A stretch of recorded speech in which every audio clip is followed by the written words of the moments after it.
And for more on the lifting of the nuclear-related sanctions on Iran and reactions from around the world, I'm joined by Mohsen Milani. He's the executive director of the Center for Strategic and Diplomatic Studies and professor of politics at the University of South Florida. Welcome. Thank you for having me on. What is your reaction to the deal being finalized?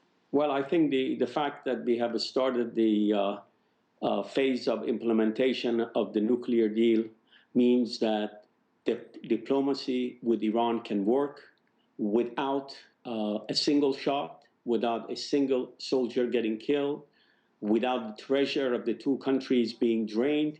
We were able to have one of the most important arms control agreement in the past 3 decades. I am very pleased about this. I'm also very happy that the American Iranians and one American were released from Iranian jail.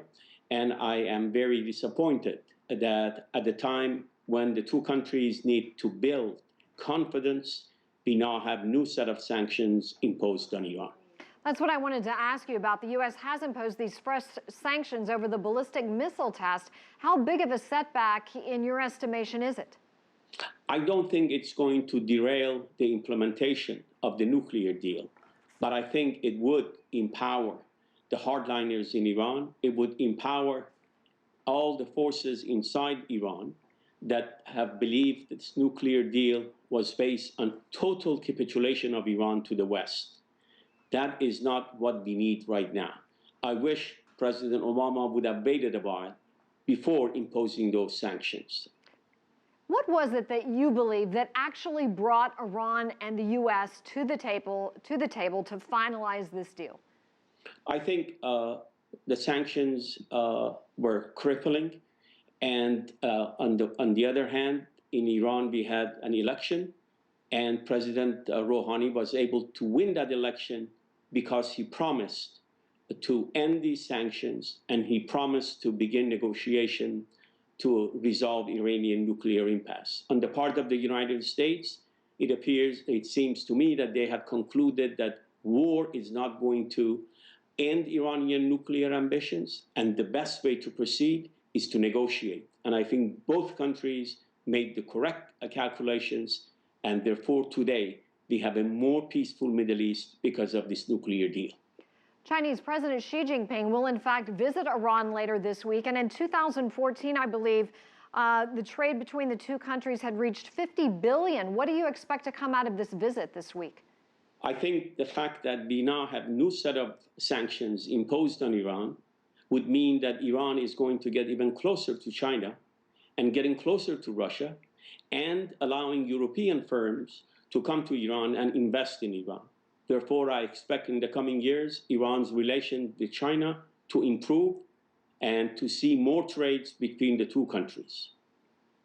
Iran is going to receive billions of dollars, as you know, now that its assets are being unfrozen. How large of a player will it be in the international banking world in the coming year?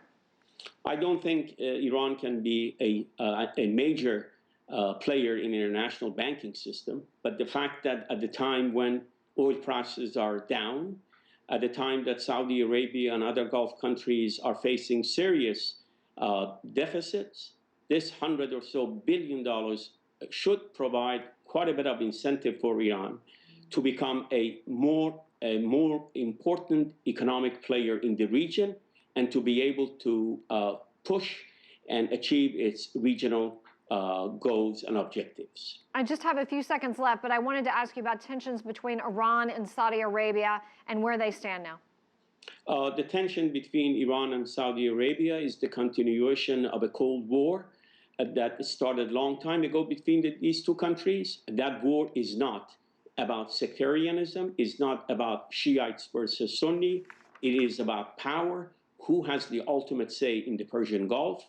And as long as these two great countries refuse to talk to one another and to negotiate, instability in the Middle East will continue.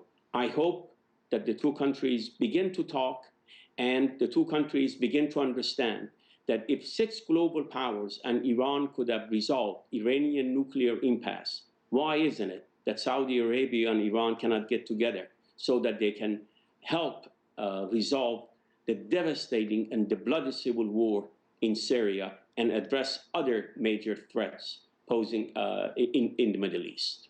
Mohsen Milani, thank you very much, joining us live from Tampa.